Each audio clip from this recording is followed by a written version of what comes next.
Indonesia Mengajar itu adalah paket lengkap untuk belajar segala perjalanan hidup. Hal yang mungkin betul-betul gue pahami di sana itu, ya mengajak anak-anak buat keluar dusun aja karena dusun gitu ya. Itu salah satu poin bagaimana cara kita mengenalkan dunia luar. Kenapa mungkin gue memilih hal itu? Transportasi, gue pengen harapan salah satu di antara mereka itu tadi, mereka punya harapan dan mimpi, oh gini kalau misalnya gue ke bandara dan naik pesawat. Kalau misalkan ke stasiun dia tahu, oh ini kalau misalkan nanti gue ke Palembang naik kereta. Gitu. Kalau misalkan di perguruan tinggi, setidaknya mereka pernah menginjakkan kaki di perguruan tinggi, masalah dia kuliah apa enggak, setidaknya mereka punya mimpi buat masuk sana. Karena kan memang mayoritas kehidupan di sana bermula dari sebuah tempat peribadatan gitu ya, atau ya gereja lah gitu. Jadi setiap minggu pun gue ikut gitu. Kebetulan gue juga tinggal sama kepala desa dan kepala sekolah gitu. 1 bulan atau 12 lah itu nenek meninggal gitu. Itu gue nggak pernah nangis segitunya banget, karena kan mungkin gue baru kenal ya gitu Leon, tapi gue parah banget sih waktu itu nangisnya, gue kehilangan banget pada saat itu nenek.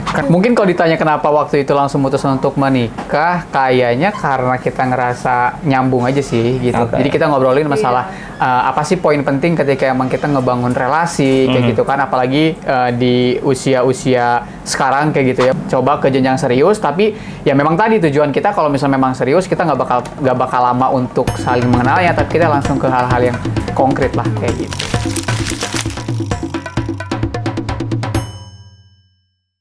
Dunia kerelawanan bukan hanya berbicara tentang bagaimana dan apa saja yang kita berikan bagi sesama manusia dan lingkungan sekitar.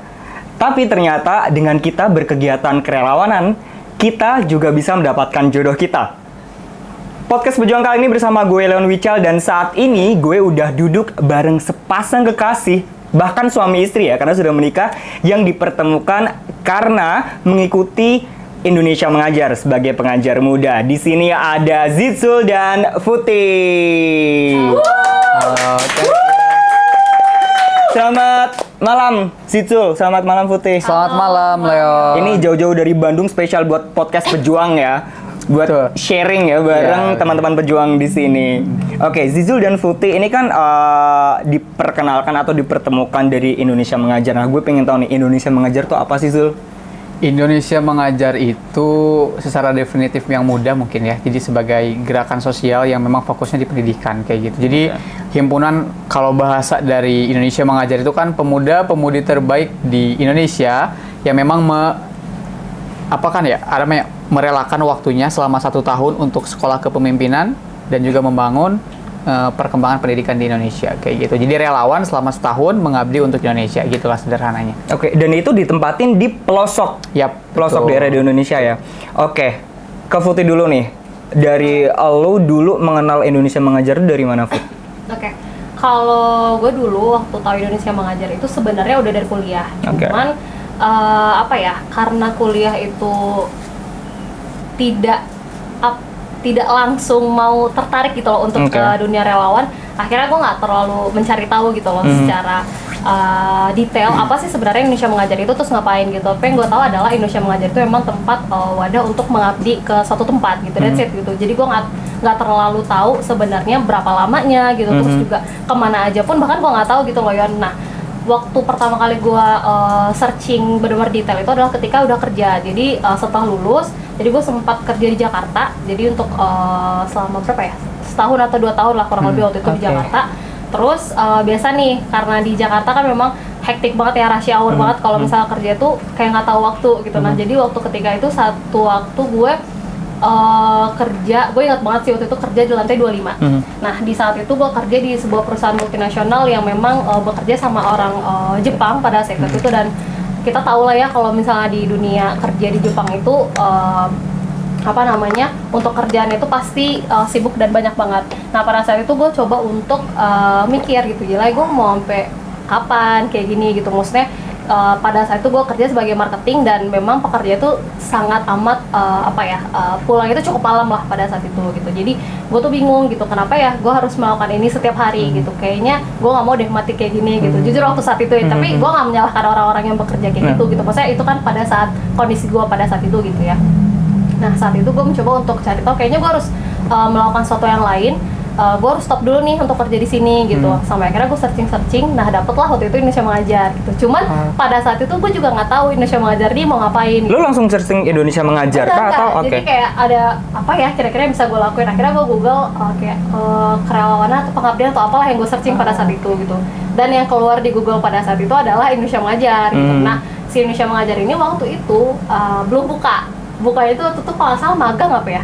Nah, si magang ini sendiri pun ternyata udah tutup, ngerti nggak sih? Nah, jadi yaudahlah kayaknya emang belum jodoh pada saat itu. Jadi udah tuh gue nggak terlalu cari tahu lagi soal Indonesia Mengajar gitu. Itu aja sih, itu awal mulanya. Berarti lu berawal dari kejenuhan di kantor. Padahal lu udah ini ya istilahnya udah dapat gaji yang tetap lah ya istilahnya di kantor yang lama. Terus karena jenuh itu tadi mencoba hal yang baru. Nah kalau Zizul sendiri apa sih yang membuat lu nyemplung nih ke Indonesia Mengajar dan cara taunya tuh kayak gimana sih dulu ceritanya? Kalau secara pengalaman gitu ya, Indonesia Mengajar tahu dari 2015. Jadi 2015 itu kebetulan gue juga aktif di pergerakan pendidikan kampus gitu ya. Gue kebetulan kuliah di Brawijaya, jadi gue join di Brawijaya Mengajar gitu kan. Nah, ada itu Brawijaya? Ada Brawijaya Mengajar. Jadi salah satu referensi kita membuat gerakan dan juga bahasanya mungkin konteks pendidikan apa yang mungkin ingin kita lihat, salah satu benchmarknya itu Indonesia Mengajar. Kayak gitu. Di situ kita melihat dari buku sih sebenarnya, dari buku ada kumpulan buku dari Tubaba kalau nggak salah ya. Jadi tulang bawang barat betul kayak gitu ya. Dia menceritakan para PM-nya itu menceritakan bagaimana transformasi pendidikan dan dampak pendidikan untuk masyarakat di daerah. Nah, dari situ akhirnya tahu Indonesia Mengajar. Kayak gitu. Tahu Indonesia Mengajar, wah kayaknya seru ya selama setahun kita tinggal di daerah kayak gitu. Tapi setelah itu langsung lupa lagi karena waktu itu pindah organisasi, aktif di yang lain. Sampai akhirnya di tahun 2020-an mungkin ya, hampir sama kasus sama-sama kayak Futi gitu, jenuh di dunia kerja, waktu itu juga sama kerja di daerah Jabodetabek, ada satu titik di mana ketemu sama senior yang mungkin waktu itu dianggap mentor kayak gitu ya, ngobrol lah kayak gitu ya, ngobrol-ngobrol. Ini senior pengajar muda? Di kantor. Oh di kantor, di kantor. Jadi di kantor katanya rekomendasinya gini, coba lu cari kegiatan yang nggak lu kejar, yang tujuan utamanya itu bukan ngejar uang gitu. Karena gue ngerasa banget setelah lulus dari tahun 2017 lah ya, gue beres 2018, tapi dari 2017 gue udah kerja gitu kan. Jadi sampai 2019 itu kayak orientasinya itu target, uang kayak gitu kan. Sampai ada satu titik di mana coba lu cari sesuatu yang emang lu cari itu bukan uang gitu. Dan lu mau ngelakuin itu dan lu bakal dapat banyak dari itu. Dan gue dapat Indonesia Mengajar. Oke, berarti dari ceritanya hampir mirip ya, pejuang sama-sama jenuh di kantor, terus istilahnya nyemplung ya ke Indonesia Mengajar, yang satu tidak sengaja, yang satu ternyata udah kenal Indonesia Mengajar sejak tahun 2015. Nah, waktu itu Futi sebagai pengajar muda angkatan 20 itu penempatan di mana sih, dan di sana itu ngapain aja kegiatannya, Fut? Oke. Jadi waktu pengajar muda di tahun 2021 ya, kita berangkat 2021, kebetulan gue ditempatkan di Kabupaten Kepulauan Yapen. Itu ada di Papua. Kabupaten Kepulauan Yapen itu ibu kota ibu kota kabupatennya itu Serui namanya gitu. Jadi untuk akses ke sananya itu kurang lebih kalau dari Jakarta kita harus ke Makassar dulu transit di Makassar, terus pergi ke Biak itu dari Papua juga gitu ya. Jadi ada kayak satu pulau kecil gitu di daerah di atas Yapen gitu. Jadi transit lagi di Biak, nanti dari Biak baru kita naik ada dua pilihan sih. Ada kapal cepat atau kapal kayak kapal Nusantara tuh kapal apa sih, kayak kapal penumpang gitu, atau pesawat kecil gitu. Itu selama 5 jam gitu. 5 jam itu pesawat, terus habis itu kalau kapal penumpang 24 jam ke Kabupaten Kepulauan Yapen ya. Atau kalau kapal cepatnya bisa 8 jam lah gitu. Oke, itu di situ ngapain aja, Fut? Nah, kalau misalnya di sana sebenarnya secara tersirat sih kita ngajar anak SD gitu ya. Jadi di sana tugas utamanya kita menjadi guru gitu. Jadi kebetulan gue ditempatkan di Pulau Ambai namanya. Jadi gue di SD Baitel Rondepi gitu. Jadi ada desa Rondepi. Jadi di situ sebagai guru SD. Oke, berarti kurang lebih job desk atau tugasnya adalah mengajar sebagai guru di SD situ ya. Oke, Zul, kalau lu sendiri waktu itu penempatannya di mana? Dan pengajar muda kan tugasnya mengajar ya sebagai guru. Sedangkan background lu, setahu gue adalah sosiologi. Ada nggak sih challenging tersendiri ketika di penempatan lu itu sebagai mengajar sebagai guru? Penempatan gue di Musirawas. Mungkin kalau yang belum tahu Musirawas itu di daerah Sumatera Selatan kayak gitu ya. Dusunnya adalah Dusun Sri Pengantin. Jadi teman-teman juga bisa searching gitu ya, yang nonton. Dusun Sri Pengantin itu tahun 2020 itu masuk ke salah satu dusun terfavorit di Indonesia. Kenapa dikatain terfavorit tuh? Karena memang ada ininya, ada kontestasinya dari API, Oh, Asosiasi oke. Pesona Indonesia. Oke. Kayak gitu. Jadi salah satu destinasi wisata yang ada di Musirawas, memang perjalanan ke sananya mungkin nggak se Ekstrim terjalnya Futi, di ya. Futi gitu ya, tapi perjalanan untuk ke sananya itu kita masih pakai biduk. Biduk tuh kok bahasa di sana ketek gitu ya. Kalau Oke. di sana biduk Perahu kecil, lah ya perahu berarti. kecil Oke. gitu ya. Mungkin estimasi perjalanannya 1 sampai 2 jam lah ya. Kayak gitu dari darat itu. Kayak gitu. Kalau misalkan dari latar belakang pendidikan, mungkin memang secara kurikulum, pemahaman mengenai pembelajaran di kelas dan lain-lain mungkin masih sangat sederhana kayak gitu ya. Jadi sedikit pengalaman-pengalaman aja yang di Brawijaya mengajar. Tapi kalau untuk implementasi selama di sana, menurutku Indonesia Mengajar itu adalah paket lengkap untuk belajar segala perjalanan hidup. Karena ketika kita menjadi pengajar muda atau menjadi seorang relawan di sana, kita bukan cuma tentang berbicara bagaimana kita bisa membuat orang paham membaca, kayak gitu. Tapi kita mengenalkan sesuatu yang mungkin nggak orang lihat di desa, bisa melihat apa yang terjadi di kota. Oke, cara yang lu Kayak pakai gitu. waktu itu kayak gimana? Sederhananya kita mengenalkan mereka bagaimana itu kota.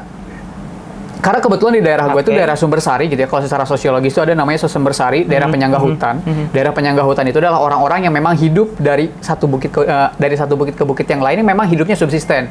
Subsisten itu yang penting hari ini bisa makan, besok gampang bisa nyari lagi kayak gitu. Jadi benar-benar sederhana, belum ada listrik, kamar mandi juga masih belum ada. Jadi gue full selama di sana, selama setahun mandi juga di sungai kayak gitu.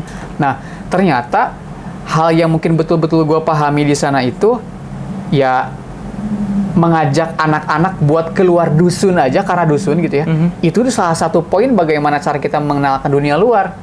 Ada satu kegiatan waktu itu, gue bikin kegiatan 1 hari bersama kakak di kota. Jadi anak-anak kelas 6 SD sengaja gue bawa ke kota yang paling dekat dari Musirawas itu Lubuk Linggau. Gitu ya, gue bawa ke kota kurang lebih sekitar 8-9 orang. Gue bawa ke kota, di kota gue kenalin semuanya yang mungkin sebelum mereka kenal. Yang pertama gue kenalin adalah tempat transportasi. Mulai dari stasiun, bandara. Yang kedua gue kenalin perguruan tinggi. Yang ketiga gue kenalin mall. Kenapa mungkin gue memilih hal itu? Transportasi, gue pengen harapan salah satu di antara mereka itu tadi, mereka punya harapan dan mimpi, oh gini kalau misalnya gue ke bandara dan naik pesawat. Kalau misalkan ke stasiun dia tahu, oh ini kalau misalkan nanti gue ke Palembang naik kereta.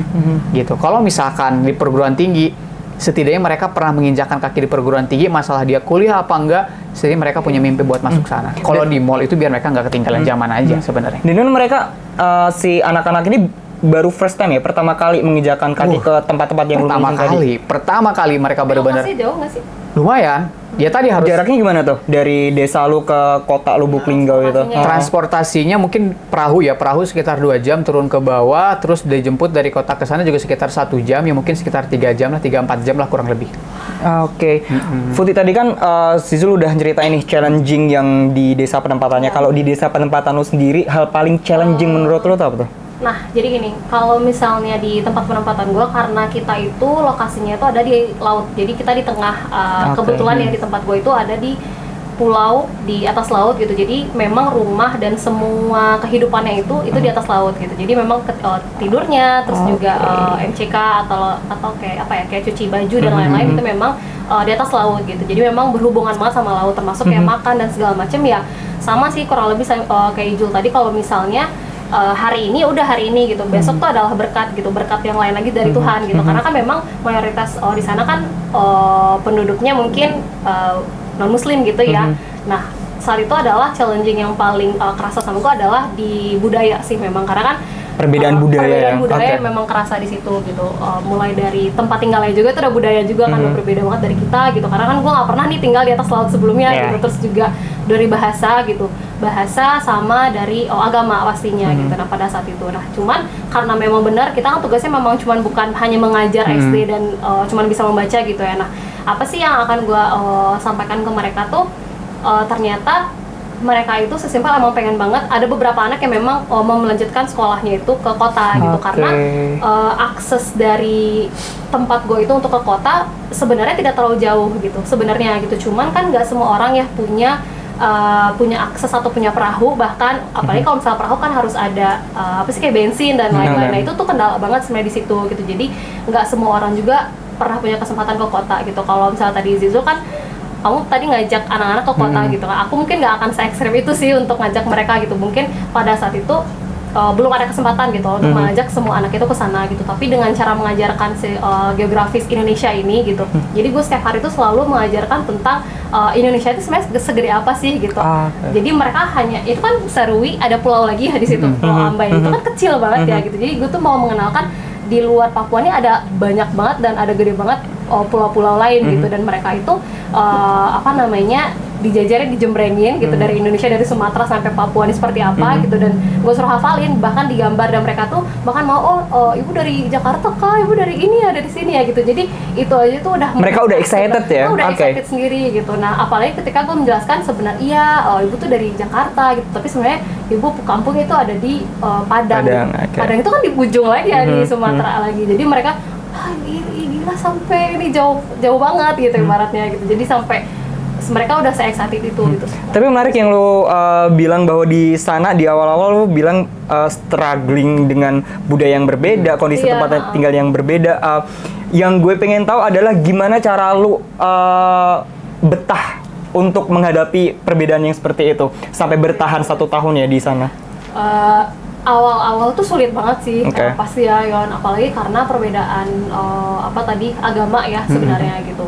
Karena kan memang mayoritas kehidupan di sana bermula dari sebuah tempat peribadatan gitu ya, atau gereja lah gitu. Jadi setiap minggu pun gue ikut gitu. Kebetulan gue juga tinggal sama kepala desa dan kepala sekolah gitu. Jadi mama itu adalah kepala sekolah gitu, bapak itu adalah kepala desa gitu. Dan mereka kan pasti mondar-mandir di sekitar situ ya gitu. Apalagi kan di atas laut, mau segede apa sih sebenarnya kampungnya gitu, kecil banget gitu. Jadi awal-awal itu ya pasti keliling gitu, keliling di kampung gitu. Terus masuk door to door. Definisi bener-bener gue tiap hari itu pulang sekolah door to door gitu. Selain untuk kenal sama orang tuanya, ya gue untuk ngajarin anak-anaknya juga gitu, belajar gitu. Nah awal-awal tuh pasti strugglingnya adalah di di bahasa dulu gitu kan, karena kan mereka punya aksen yang berbeda ya gitu. Jadi gue masuknya pasti pertama-tama adalah belajar bahasa dulu gitu. Itu kan salah satu cara yang paling efisien ya sebenarnya untuk bisa ngobrol sama orang gitu. Gimana cara kita mau ngerti sama apa yang mereka sampaikan kalau kitanya juga nggak ngerti sama bahasanya gitu kan. Jadi kan pasti belajar sama bahasanya dulu yang pertama gitu. Terus juga kita join sama kegiatan-kegiatan kampungnya. Jadi gue ikut aja udah semua kegiatan kamu, mau gereja kayak mau apain kayak gitu, mau ikut apa, mereka mau potong apa kayak gitu.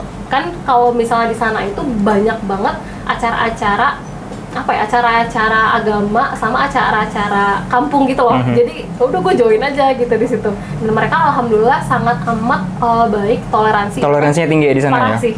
Parah itu jujur banget sih karena bahkan mereka yang ngingetin gue untuk kayak buka puasa. Jadi ada nenek di situ. Kebetulan tetangga gue adalah nenek itu orang tuanya bapak gitu ya. Nenek itu orang tua bapak. Jadi setiap buka puasa di minggu pertama, 2 minggu pertama lah gitu. 2 minggu pertama itu gue tuh selalu buka puasa itu di rumah nenek gitu. Karena nenek itu udah nyiapin putar teh gitu. Kalau di situ bahasanya namanya putar teh. Putar teh itu mereka bikinin teh manis gitu. Karena mereka suka banget sama teh manis gitu. Jadi gue selalu bikinin itu. Cuman ya pada saat 1 bulan atau 12 lah itu nenek meninggal gitu. Itu gue nggak pernah nangis segitunya banget. Padahal kan mungkin gue baru kenal ya gitu Leon, tapi gue parah banget sih waktu itu nangisnya. Gue kehilangan banget pada saat itu nenek. Karena toleransi yang tinggi dari nenek itu dan lu merasa ada keterikatan ya dengan kebaikan beliau gitu ya. Keluarga gitu, jadi gue diterima banget di situ. Gitu sih. Oke, beranjak dari dunia kerelawanan, tadi gue mention di awal bahwa menjadi relawan bukan hanya apa yang kita dapatkan atau kita berikan buat masyarakat sekitar. Bahkan kalian berdua ini adalah salah satu contoh alumni pengajar muda yang berjodoh setelah penempatan. Nah, kenapa itu bisa terjadi? Coba siapa yang naksir duluan? Coba kasih tahu gue dong dari awal gimana perjalanan cinta kalian. Padahal setahu gue ini penempatan udah beda ya, dari Sumatera sampai ujung ke ujung sampai Papua. Apakah kalian selama penempatan saling telepon atau gimana? Silahkan, siapa dulu nih? Zizul kayaknya yang ini. Kalau dari ngobrol pengalaman, mungkin ketika di Indonesia mengajar, jujur sama Futi, mungkin interaksi gue masih terbatas gitu ya. Jadi maksudnya nggak terlalu Bahkan di penempatan kita nggak pernah kontakan ya. Nggak pernah sama sekali. Nggak pernah kontakan kayak gitu. Jadi pas di Oke. pelatihan aja. Mungkin pas di pelatihan aja sempat beberapa kali Dan itu ketemu terbatas ya? ngobrol, dan Tidak terbatas intens, karena oke. COVID juga kan. Mungkin waktu angkatan gue itu kebetulan memang si Indonesia Mengajar lagi COVID kayak gitu pas pelatihannya. Jadi nggak terlalu banyak ngobrol. Terus kita penugasan. Setelah penugasan kita balik lagi ke mana? Ke Jakarta. Dan kebetulan pas lagi OPP atau orientasi akhir itu gue COVID. Iya. Gue COVID, Oh, jadi oke. gue nggak ketemu lagi sama semuanya kayak gitu. Termasuk nggak ketemu juga sama Putih kan kayak gitu. Akhirnya setelah itu nggak ada kontak. Pertama ketemu lagi di tahun lalu. Tahun lalu bulan 2. Baru dong berarti. Baru kayak Oke. gitu. Tahun lalu bulan 2 kebetulan memang Putih ada kegiatan ke Bandung kayak gitu. Gue ketemu sama Putih. Nah mungkin di situ sih akhirnya mungkin kita nyambung ya. Nyambung kayak gitu, deketnya di situ. Karena gua waktu Kayak itu ada gitu. urusan ke Bandung. Oke, waktu itu ada urusan ke Bandung. Setahu gue, Putih abis dari Indonesia Mengajar di Jakarta dulu. Kenapa pindah ke Bandung? Apakah karena Zitzul atau karena... Oke, di sini kita gaskan karena gue nggak mau. Nah terus siapa duluan nih yang naksir, gue pengen tahu nih.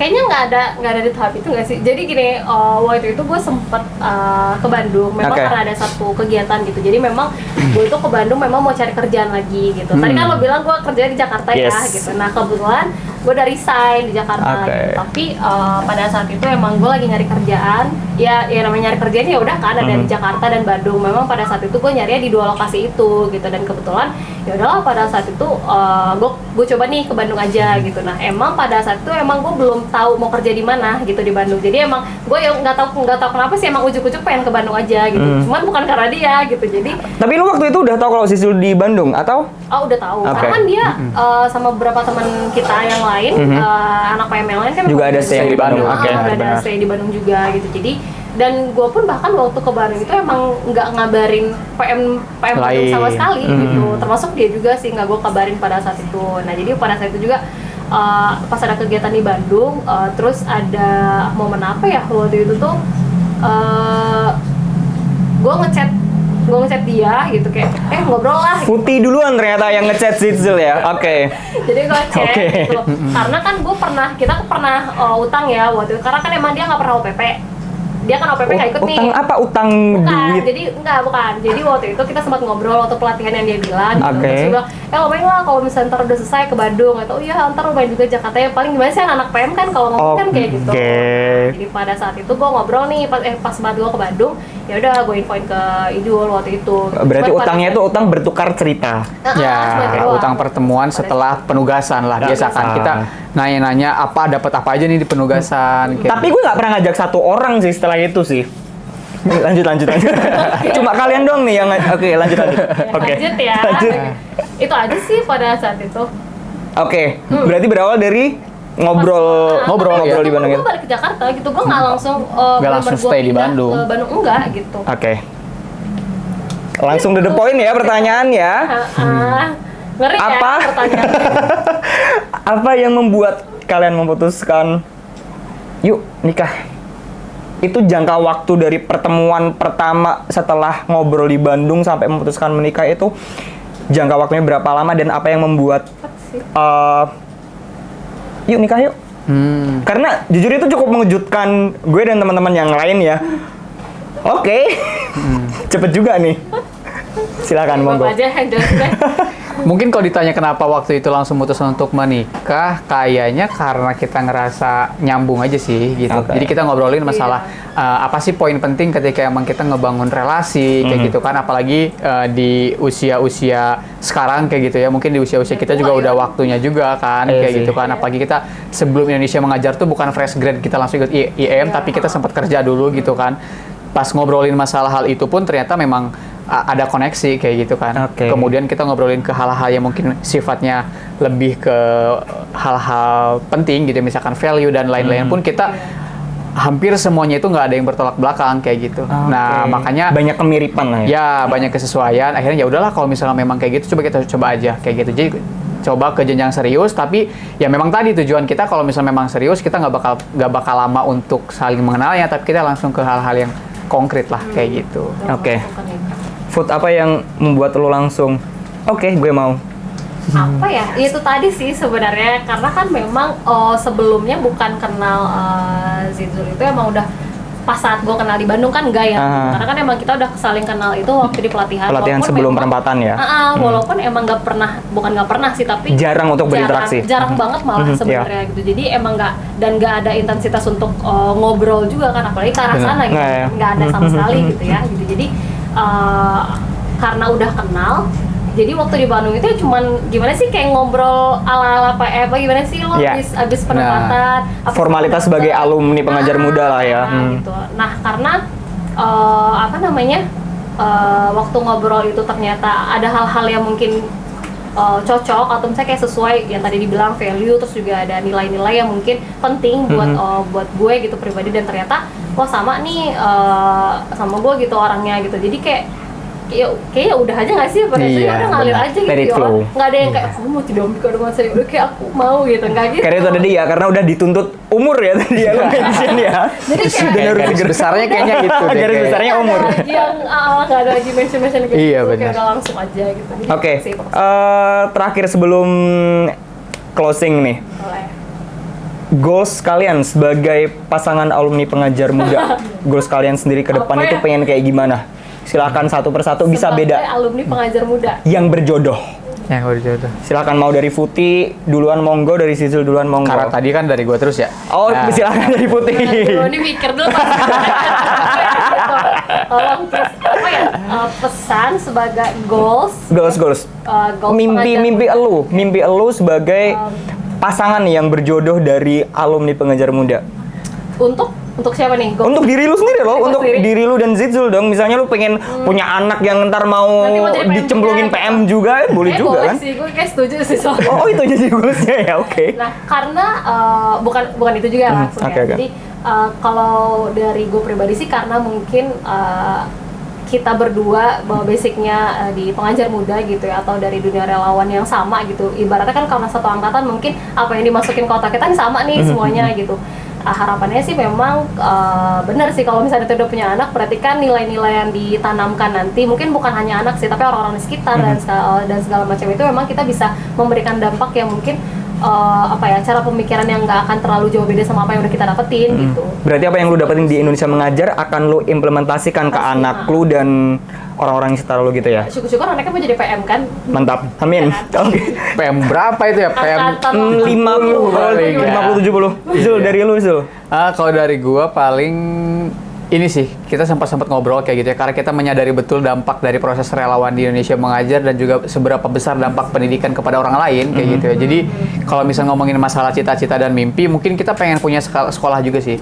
Sekolah kemudian beasiswa kayak gitu. Jadi sekolah beasiswa ya untuk anak-anak yang memang daerah, dia pengen ngembangin daerah buat bisa balik lagi ke daerah kayak gitu. Karena gue menyadari betul bahwa kebanyakan orang hebat tuh enggak buat balik ke daerah kan kayak gitu. Dan coba kita fasilitasi ya dengan tadi sih, dengan rintisan mimpi bareng-bareng ya. Kalau sebelum tidur biasanya ngobrol kayak gitu ya. Kalau enggak pas lagi makan ngobrol gimana ya kayak gitu kadang-kadang. Oke, ini sepertinya di keseharian kalian ini ya positif vibes sekali ya, obrolannya daging semua ya, ada yang menye-menye gitu ya.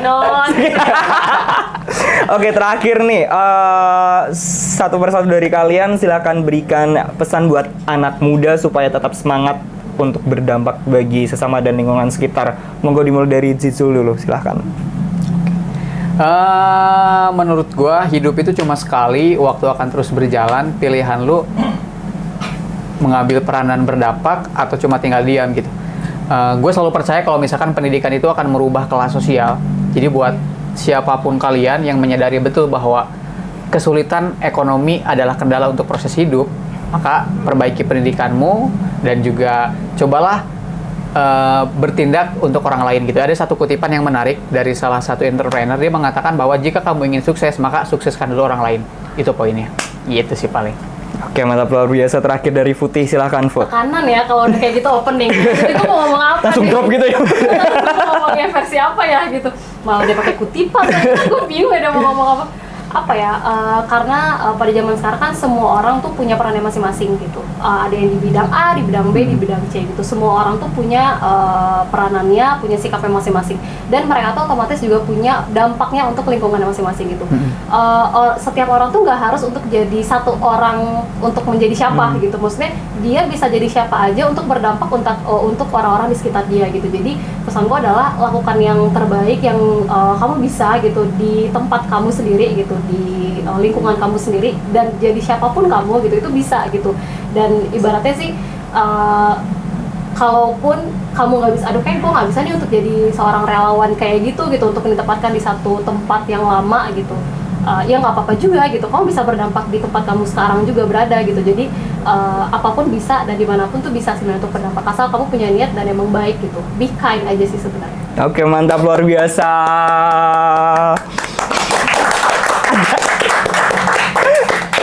Oke, thank you.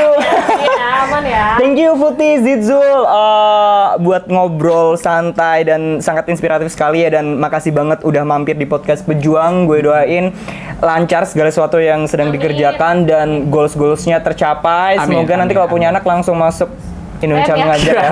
Jangan Oke. dong, masih kecil masa langsung Indonesia Enggak dong, Mengajar. dididik dulu. Kan ada minimalnya. Ya. Oke, Pejuang, itu tadi ngobrol inspiratif bareng dua sejoli yang dipertemukan dari Gerakan Kerelawanan Indonesia Mengajar. Tetap pantengin podcast Pejuang karena pasti akan ada narasumber menarik lainnya. Gue Elon Wical pamit undur diri. Pejuang bukan, hadapi!